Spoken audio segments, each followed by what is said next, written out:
Welcome, everyone, to Advantaged, an Alloy Partners podcast. I am Drew Beechler, our VP of Marketing here at Alloy Partners, and your host of Advantaged. Alloy Partners is a venture builder. We partner with leading organizations and entrepreneurs to co-create advantaged startups and venture studios. And here on Advantaged, we often interview corporate innovators, founders, investors all around venture building, scaling startups, startup corporate partnerships, and the like. We're telling the stories of how corporates and startups win together. And our special guest today is Blake Koriath, the partner and the CFO at High Alpha. High Alpha is a leading B2B SaaS VC with over 100 companies in their portfolio, founded in 2015. I often say they are the original venture studio, the creator of the venture studio model. I actually spent 7 years of my career at High Alpha working with Blake and their team.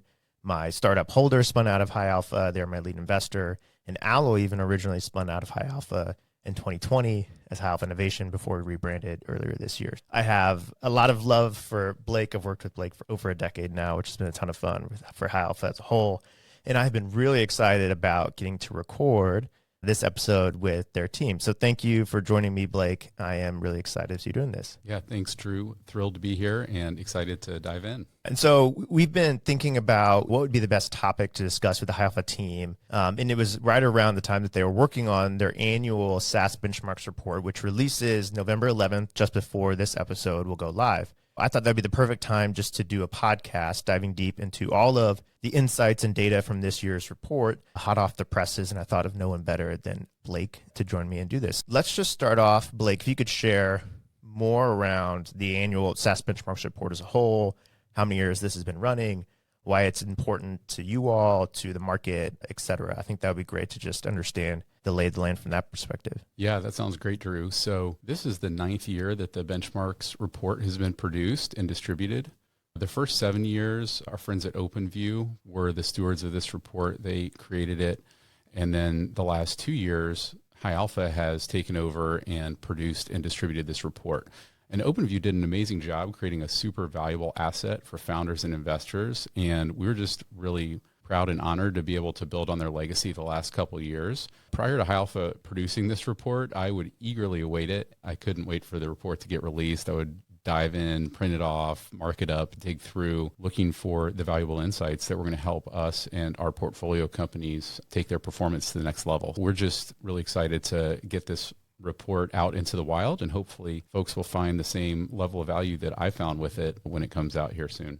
I got an early access report of it, which was a ton of fun to dig through. I think a lot of us, especially those that work in venture or venture adjacent industries, love data and are nerds for a lot of this stuff. But I think it's also just incredibly valuable for the startup founders and operators to think about, where is my business? Where should we be leaning in? And what can we learn from others in the space? Walk us through the high-level headlines from this year and the trends that really jumped out to you, especially compared to where we were in 2024. Not surprisingly, Drew, AI was a big focus in this year's report, and across two dimensions. First of all, we looked at how AI is incorporated into the product. We asked a specific question to respondents about how are you incorporating AI into your product, with the choices being it's either a core feature of our product or AI is a supporting feature of our product. Interestingly, I think we had one person that answered that it was neither, that they didn't have plans to adopt AI for their product, but literally everybody else had answered either its core or a supporting feature. So that was the product piece of it. And then secondly, the other dimension is AI's impact on companies' operations. How are they adopting AI internally? How is it impacting headcount? And how important is it to the operations of their business? So those were the two dimensions that we looked at. And a couple of things that jumped out to me in the report, and we'll get into a lot more of the AI discussion later in those two ways that AI is being adopted by companies. But first of all, from a macro perspective, we like to start off the report looking at how are the larger markets seeing AI, what's happening in those, and how does that potentially impact a company or an investor. And at the highest level, funding in the venture markets is returned to 2021 levels. Mm-hmm. But once you dive in one layer deeper, it doesn't tell the full story. Deal count remains flat, which means that the average deal size is up significantly. And that is clearly driven by these mega AI rounds, which over the past 4 quarters have accounted for well over half of VC funding. I was looking this morning and I looked back at the $40 billion OpenAI round from earlier this year. Yeah. $40 billion is half of an entire quarter's worth of VC funding. So a normal for one deal. For one deal. So the last 4 quarters, the VC total funding has been about 80 billion a quarter. One deal, OpenAI, was half of that in a quarter. So pretty remarkable, pretty crazy time that we're living in. So I thought that was an interesting and important way to just set the stage for the world we're living in right now, which I think everybody knows is an AI world, a post-Chat GPT world since 2022. But one of the other things that jumped out at me has very little to do, if nothing to do, with AI, and that's that in-person is winning in a couple different ways. We asked respondents in one question to identify their most effective go-to-market channels, and the clear leader among 15 choices was events. In the $20 to $50 million ARR band in particular, nearly 80% of respondents identified events as one of their most effective channels. Last year, we asked about office culture, and folks responded whether they were in office, hybrid, predominantly remote, or fully remote. Surprisingly, last year we found that in-office companies were growing faster than remote companies. So we eagerly awaited the results of that same question again this year, and it still held true. In-person companies, in-office companies are still growing faster than those that are predominantly remote. The difference was 42% median growth for in-office versus 31% for remote. So being in person, whether you're selling something or just interacting with your coworkers, seems to be a winning approach these days. Was that a bigger delta than last year or about the same difference? Because I was also curious was last year still coming out of COVID and you're seeing people just now getting back together for the first time, or was that going to become a trend broadly? Yeah, the delta in growth rates between an office and remote was relatively similar year over year. There was an increase in percent of companies that were in office or reported being in office this year versus last. So yeah, a little bit of a trend that we'll see if 2 years is enough to make a trend, but a little bit of a trend towards more companies being in office. And maybe another point in the causation versus correlation too, because there's always do the companies that are well performing just happen to be the ones that are going back to the office, or is it because they're going back to the office why they're performing better too? I think it's probably both, but I think the fact that more companies are going back to the office and the trend is remaining is probably there is at least one point in the causation bucket of that question, which I think is really interesting. Yeah, I think that's true. And then maybe just one more little piece of data around in-office versus remote that we looked at last year and again this year, because not saying that in-office is the only way to build a successful company. The data shows that those are growing a little bit faster, those folks that are in office, but from an efficiency standpoint, they're much closer. If you look at efficiency on rule of 40, companies that are in office clearly have more expenses from a rent perspective and some of the costs that go along with that, whereas those that are remote maybe have some cost efficiencies that help offset some of the lack of growth when you're looking at both of those things together. They don't have rent to pay. Maybe they can employ people in more cost advantage geographies. I think one of the important overarching ideas though of the benchmarks report is that benchmarks aren't necessarily the be all end all. You have to look at them in your specific context in your company and your strategy and make sure that those fit in well with what you're trying to accomplish as a business. I totally agree. Let's double click into more of the AI transformation, the AI topics. One of the most striking findings to me was that 36% of companies now say the AI is core to their product. And we're really seeing this bifurcation here. When you talked about what the funding difference is, but talk more about the difference between these companies that were founded in the last few years versus those that were started a decade ago. And more importantly, what does that split mean between growth rates across the revenue bands?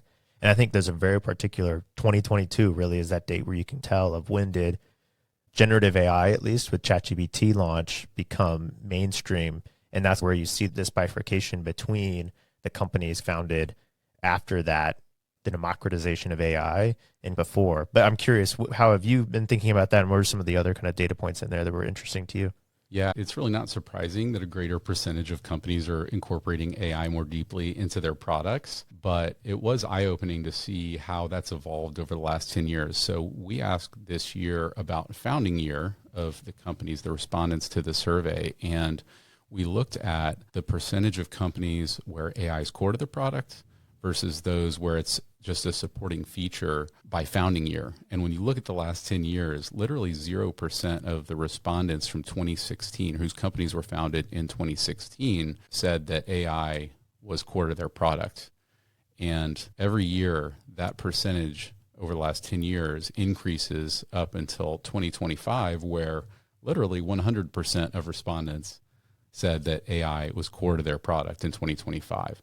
And it really crossed the big 75% or so threshold in 2022 for companies that were founded that year. And it's hard to believe as we sit here today, Drew, we're 3 years post the public release of ChatGPT. It doesn't seem like that long ago, but a lot sure has changed. And companies have just really embraced building AI into the core of their product because of how important that is for their future. And you asked about growth rates too, and this was surprising, but maybe shouldn't be. When we compared the growth rates across all the different ARR bands, so we break respondents up into less than $1 million in ARR, 1 to 5, 5 to 20, 20 to 50, and greater than 50 million ARR, because obviously those businesses are at different phases and different stages. So it's important to understand how those in the same bucket perform against one another. But when we broke that up into those bands, at every single ARR band, companies where AI was core to their product were growing faster than companies where AI was simply a supporting feature. Yeah, so that was really eye-opening and something that we were excited to see, that the data was supporting those companies that are building AI in its core were growing faster than those that were not. The other thing that I thought was also very interesting, or interesting to me at least, is growth rates, particularly between the smaller companies. The top quartile are growing significantly while all other segments were decreasing over the last handful of years. And I was curious kind of your thoughts on why. I think I have my own around. It's much, especially in an AI first world, it's much easier to get initial revenue and maybe much harder to get the renewals. And we're seeing, I feel like there's a new company every quarter that's hit a new record ARR, 10 million in X amount of days, whether it's Lovable or Sierra or whoever, that has some new record for the fastest benchmark to a certain ARR.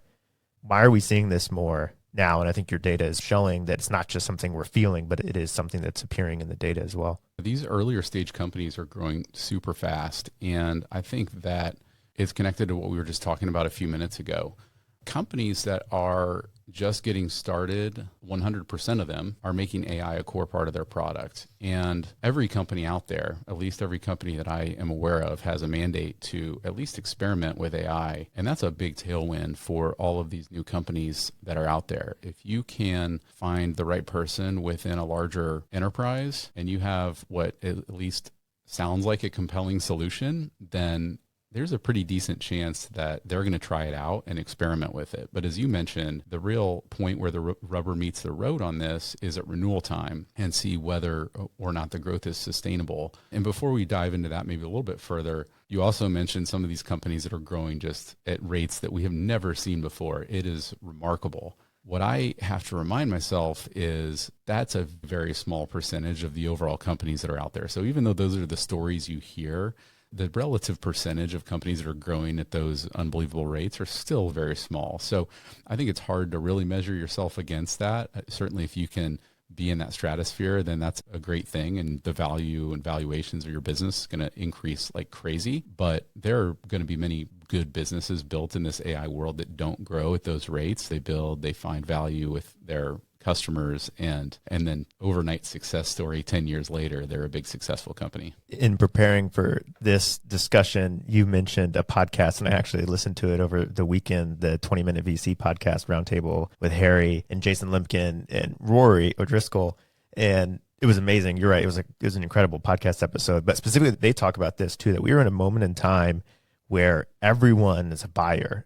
Everyone is out there buying. We're usually in the software market. There's only a very small percentage. So yes, your TAM may be whatever many billions, but there's only 5%, 10% in any given year within that TAM that are even in a buying cycle, if you will. And we're in a very unique moment in time. And this is all, I'm just more or less regurgitating their opinions, but I also agree that we're in a very unique moment in time where we do feel like a lot of it is winner take all, where everyone is in a buyer's market right now because they're all actively have a mandate to go and try all of the latest AI software. And so I think that is also part of this too, where thinking about the companies that are just building slower, but just great fundamental businesses versus there's the other end of the spectrum where winner take all and we're going after all of it. And you're seeing the monster rounds at a record high multiple on their revenue. And I think that's also just an interesting way to think about some of those as well. In what is the buying life cycle? And that will probably not, it will not be like that forever. Who knows how long we will have this kind of market, particularly within that technology sector and particularly within AI tools.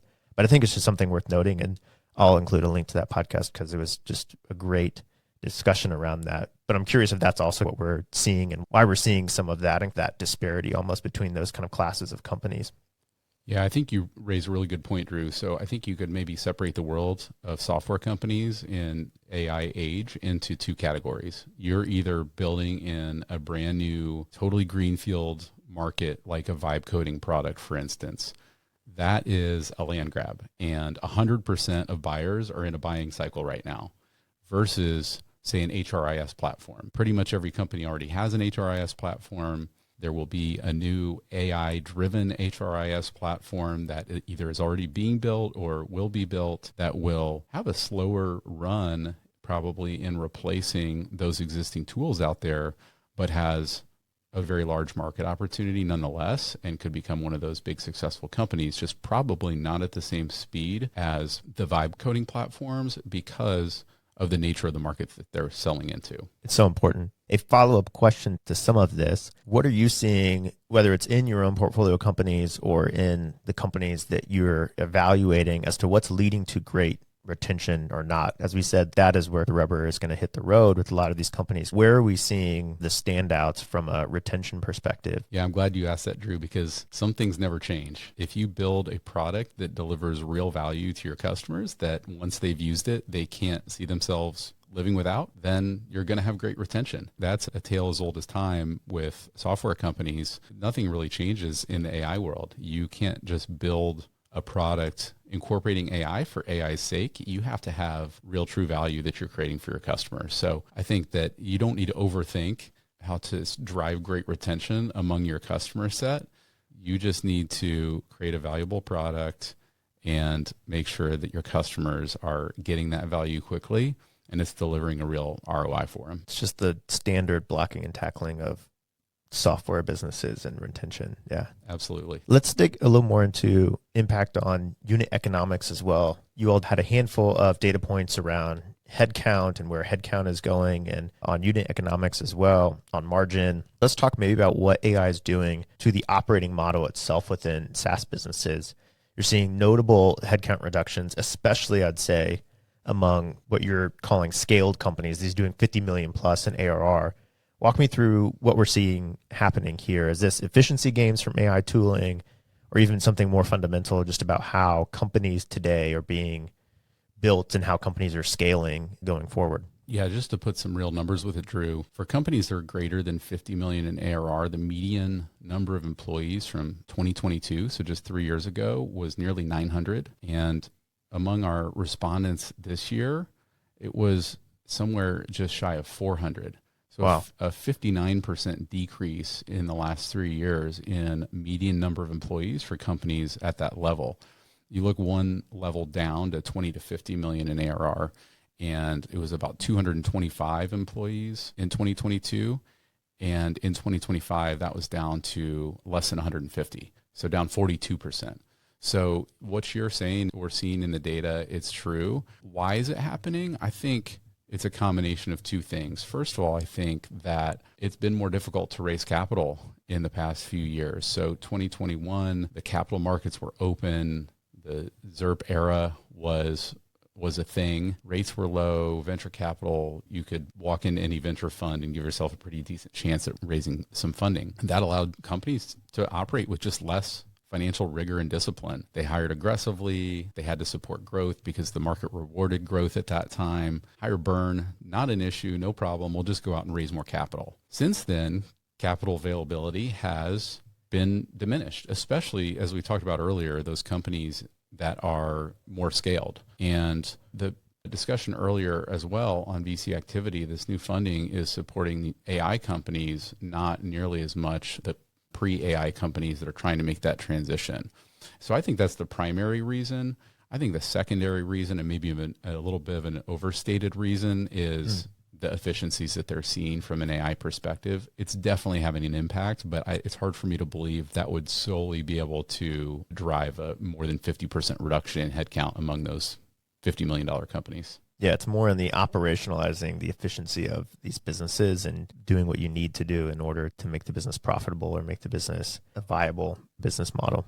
Yeah, I think companies were incentivized to not have to be that efficient a few years ago, and then those incentives went away and companies adapted to it. They figured out how to do more with less, and then it just happened to have coincided with this AI wave that is also adding a little bit more efficiency to their operations. Yeah. And we did dig into that a little bit as well in the survey and how AI was impacting how companies were operating. Over 50% of companies across every ARR band said that AI had caused reduced headcount for their companies. They were hiring less, or they had hired less or eliminated roles due to AI.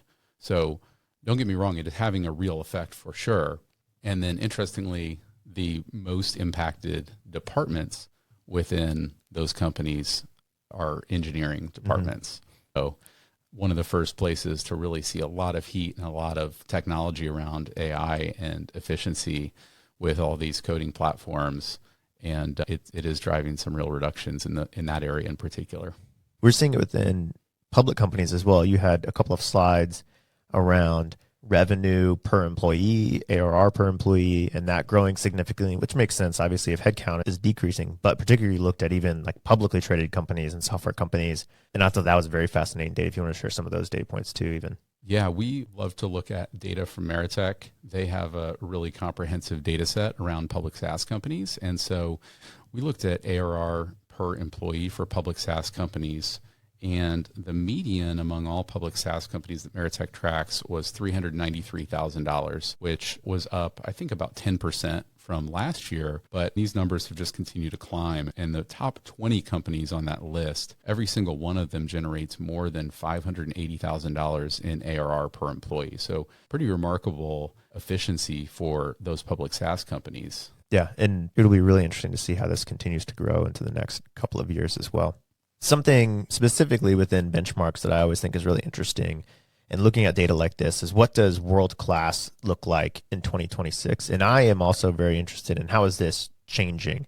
As you're talking to startups and portfolio companies and founders, it's always helpful to think about what metrics are more important now than they were a handful of years ago and what may become less important. So I'm curious, what have you all been seeing in this year's report as well as to the best companies in the world? Where are they performing better or not as well, and what's become more important or less important than it was over the last handful of years? And we've talked, I know, a little bit about some of these ARR per employee, but where are some of the other areas too that may be surprising even? Yeah, so I think what we were just talking about, ARR per employee, super important. It is a very comprehensive measure of the efficiency of your business.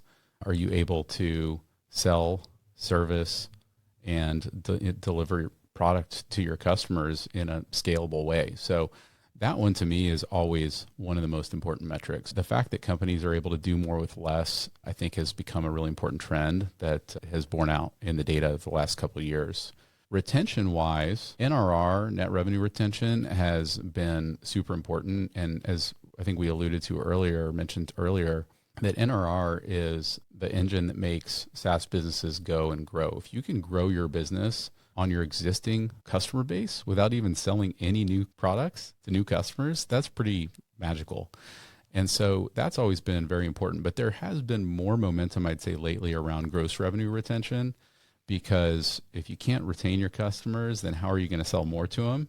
So I think GRR, gross revenue retention, has become a more important signal for investors, for acquirers. And I think GRR has become a really important signal of product market fit.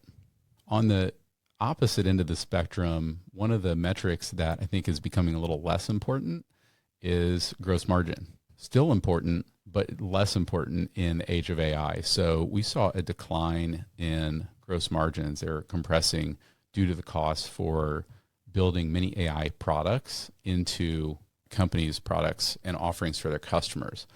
But the growth that those companies are experiencing because of AI is far outweighing the margin compression. So certainly something to be mindful of as a company scales. And there are certainly extremes to where negative gross margins or where it's just not going to be possible to generate a positive gross margin based on the way you're pricing and selling the product. That's not a good thing. But companies with slightly lower gross margins don't seem overly concerning to me, given the cost to build AI into your product. Do you think as software and SaaS matures, that's just a natural byproduct of the industry maturing, that gross margins are naturally eaten out? Your margin is my opportunity kind of mentality? Or do you think that is just a period of time we're in now where it's an early, like heavily adoption period of a new technology? I'm curious. Yeah, that's a really good question, and not one I think I know the answer for yet. I think it's clearly because of the $40 billion OpenAI round, it's very expensive to build these products that are being integrated into these other companies' products. But also, by the same token, they are being subsidized by VC. So you're not even experiencing the full cost of building ChatGPT into your product, and it's already causing some margin decreases. So I don't know what it's going to look like over the long term. I think likely that maybe it's a little bit lower when we get to a steady state in terms of gross margins than they were historically. But there are a lot of other things we've talked about that are positively impacting these companies, allowing them to do more with less, generate more ARR per employee that helps more than offset those decreased gross margins. But we'll see how it all plays out. It'll be interesting to see in future years of the survey. Yeah, I agree. I think it'll be really interesting. I'll wrap us up here with, I think, a very big open debate and question, particularly among, I think, investors, and the market's a fun one that people go back and forth on. But you have some people saying that AI is going to completely disrupt software. Every enterprise and company is just going to use AI to vibe code their own software, and they're never going to buy Salesforce CRM again. While others are saying this is dramatically overblown. Based on what you're seeing in the data and across your portfolio and this unique lens you have with the companies that you all work with, what is your kind of bull and bear case for how you're thinking AI reshapes software over the next handful of years really here? Yeah, this has been the hot topic in software and SaaS, just like we've been talking about earlier. It's going to be interesting to see how it all ends up playing out. My perspective is that the idea of AI and SaaS are two related but separate things. AI is an enabling technology. SaaS is a business model and a delivery model, and those things can coexist. And you think about how ChatGPT works. It is software delivered over the internet via a browser or via an app or whatever the case may be, and I pay for it monthly. In a subscription. A subscription. So those two things are in harmony right now. And your comment about people just vibe code their own products and you don't need Salesforce anymore, for instance, I think we are a long way off from that. I may be wrong. We'll see. But I think we're a long way off from that. And so I think in the near, medium term, and maybe even the longer term, we're not going to be at that point. Now, you asked about the bull case, the bear case. I'd like to start with the bear case. The bear case is that there are massive enterprises out there with extraordinarily complex operations systems. You think about legacy ERPs and how embedded into a business's operations and how important they are financially for that company. If they're a public company, being able to report accurately, make sure that they have all the right controls in place. Those, even I think a few years from now, are going to be extraordinarily difficult to rip out, replace with something different. So I think that the bear case is that we're further away from complete tech stack replacement at many companies than the market may lead you to believe. There are also even smaller companies, a lot of legacy manufacturing businesses, kind of old school businesses that are going to be just slow to adopt technology because of who's running them or because of their risk aversion for what that might do to the business that they know how to operate. We'll see. That's my bear case. The bull case is that I'm totally wrong and that agentic AI is just going to take over the world, and all you need to do is just tell the AI that you want to replace your ERP and ask it to do that for you. I still do think we're a ways off from that, but it sure is going to be interesting to see how that all plays out. But I'm curious, Drew, what do you think? What's your bull case and your bear case? Yeah, I think we are conflating the two oftentimes. ChatGPT is just one of the greatest SaaS companies of all time in the moment. I think we're still just not fully penetrated with cloud software, and there's still many companies that are using on-prem. I love that Oracle is making a resurgence, which I think is wild right now. So I think that there's just a lot of these industries that they are going to be slow to adoption. If anything, it will just create more and more opportunity for software companies. I think many more entrepreneurs to build smaller companies that can be very niche and focused. And I think that will create a lot of opportunity. I think the proliferation of SaaS will just continue. But I do think it'll make the creative human element behind software. I think UI UX is going to become even more and more important. I think brand and the process power too that these big companies have is going to become more and more important as well. And that's where I think the winners are going to emerge. I do think that SaaS is not going anywhere or dying. I do think that there is a world, back to the margins question, where software margins broadly decrease a little bit and are not at the 80-90% range where we've seen in the past, and they may level off closer to traditional service-based companies even, which I think could be really interesting to see kind of impacts within the market and in the venture and investment ecosystem, the private markets as well. But I think that for the time being, they're not going anywhere. There's just so many new opportunities too. It's just there's other application layers for software as well. There's no lacking for opportunities for software to be built in the future. And that's what I'm most excited about, is just all of the areas where we can't even imagine. We're still in the horse and buggy era that if you ask people what they would have wanted, they said a faster horse, not a car thing. Yep. And I think that's definitely where we're at right now. We can't even really comprehend what is an AI first world really going to be like. The only other point I'll make is how quickly this technology wave has been adopted, particularly within the enterprise. We've never seen it grow, I feel like, that fast before. Software never proliferated that fast. Even mobile, like the internet itself, it is wild that 2022, within 3 years, we are seeing trillions of dollars in data center commitments over the next decade. And that kind of the level from the enterprise adoption acceleration is wild to me. And I think that kind of just means we really have no idea what the next 5 years really truly could hold, which I think is an exciting time to be building startups and be investing in early stage companies for sure. Yeah, I totally agree. And many folks are saying that now is, as an investor, it's a once in a generation or once in a lifetime opportunity to invest in these companies that are reshaping how the world works. And we're excited to be in that space and looking at these companies that are rethinking and reshaping how you and I do our jobs and how many millions of people will do their jobs in the future and how we experience the world. I appreciate you letting me turn the mic around on you, Drew, and put you on the spot with a question there.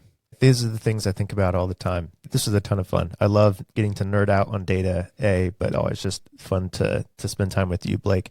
One thing I should have noted earlier as well. So the SaaS Benchmarks Report is now live when this will go live. And you can download the report and see all of the high-level overview and get the full copy at highAlpha.com/SaaS-benchmarks, SaaS-benchmarks. Thank you so much, Blake, for joining me. Make sure everyone goes and downloads the report, sign up to take the survey next year as well. I'm excited to see you all carry on this torch and keep it going. For next year will be the 10th year, so hopefully you'll have something in store for the 10th year. Yeah, you're really putting the pressure on, Drew, but we'll be up for the challenge, and thanks for having me. This was a ton of fun. I love talking about this stuff, and thanks to all the people who filled out the survey. It wouldn't be possible, obviously, without those folks who took some time out of their day to fill out the survey, and it's super valuable, hopefully, for them, being able to digest the data when we put out the report. And hope to have even more people respond next year with the richest data set ever. We're thrilled to get this out into the world and hope people find it extraordinarily valuable. And we'll look forward to hearing feedback on the report and doing it again next year.